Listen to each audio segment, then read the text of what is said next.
Raymond Fracola, vous êtes directeur de l'Association régionale de l'habitat, association qui regroupe tous les bailleurs HLM de la région Nord-Pas-de-Calais. Votre réaction quand vous voyez ces jeunes qui sont touchés de plein fouet par la crise du logement? Alors, pas étonné parce que effectivement la population des jeunes, c'est une population qui est précarisée et qui a de toute façon des difficultés à accéder au logement. Parce qu'effectivement il n'y a pas de ressources ou il n'y a pas de ressources pérennes, il y a des ressources qui sont quelquefois morcelées.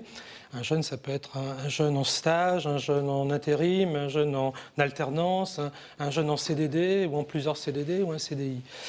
Donc ça ne m'étonne pas, bien sûr. Le problème des jeunes reste un problème important pour nous en tant que bailleurs. Ici, dans la région de Nord-Pas-de-Calais, 70% des jeunes sont logés par le privé. Donc ce sont des loyers relativement plus chers. Souvent, ce sont des étudiants dont le loyer est payé par les parents. Puis après, il y a d'autres catégories de jeunes qui, effectivement, entre 18 et 35 ans, vont avoir des parcours très morcelés et très mobiles. Et pour cela, il faut donner des réponses. Justement, donc on a vu les foyers de jeunes travailleurs. Le Crous, vous proposez également une solution alternative pour ces jeunes qui n'ont pas les moyens de louer dans le privé.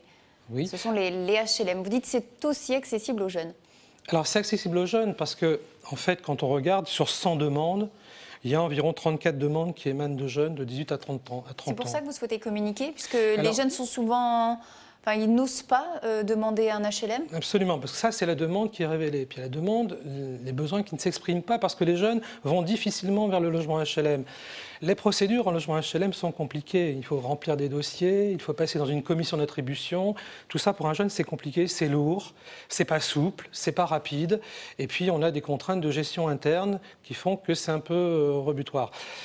Quelle solution vous proposez? Alors, être un petit peu plus souple? On voit qu'on a besoin de logements. Absolument. Il faut de la souplesse. C'est ce qu'on met en place de plus en plus.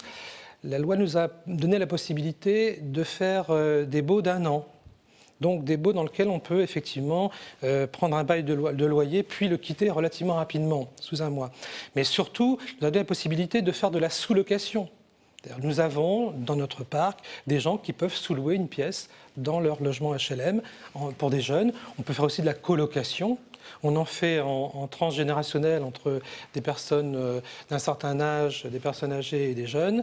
Tout ça a pour but de diminuer le prix du loyer et puis de rendre une souplesse puisque le jeune peut effectivement venir pour 1 mois, 3 mois ou 1 an. Donc vous voulez simplifier les choses. Vous essayez également, je crois, d'adapter vos logements. On sait que les jeunes aiment, on voit dans les résidences, des services. Oui. Est-ce que vous allez travailler là-dessus également du côté des HLM?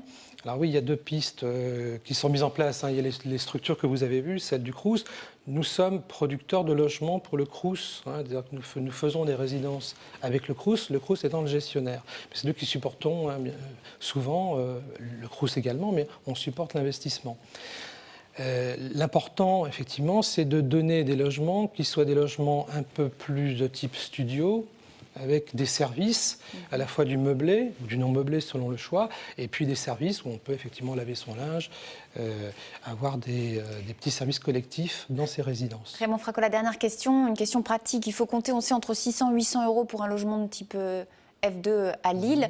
C'est difficile quand on a un RSA ou quand on est étudiant. Pour un HLM, on se situe autour de combien pour un studio? Alors en HLM, on va se retrouver autour de 200 ou 380 euros. Ça dépend du lieu d'implantation. Donc on vient vous voir, on va voir un organisme HLM et on n'hésite pas à faire les démarches. Absolument. Merci en tout cas d'avoir répondu à nos questions ce soir sur le logement étudiant et le logement des jeunes en général.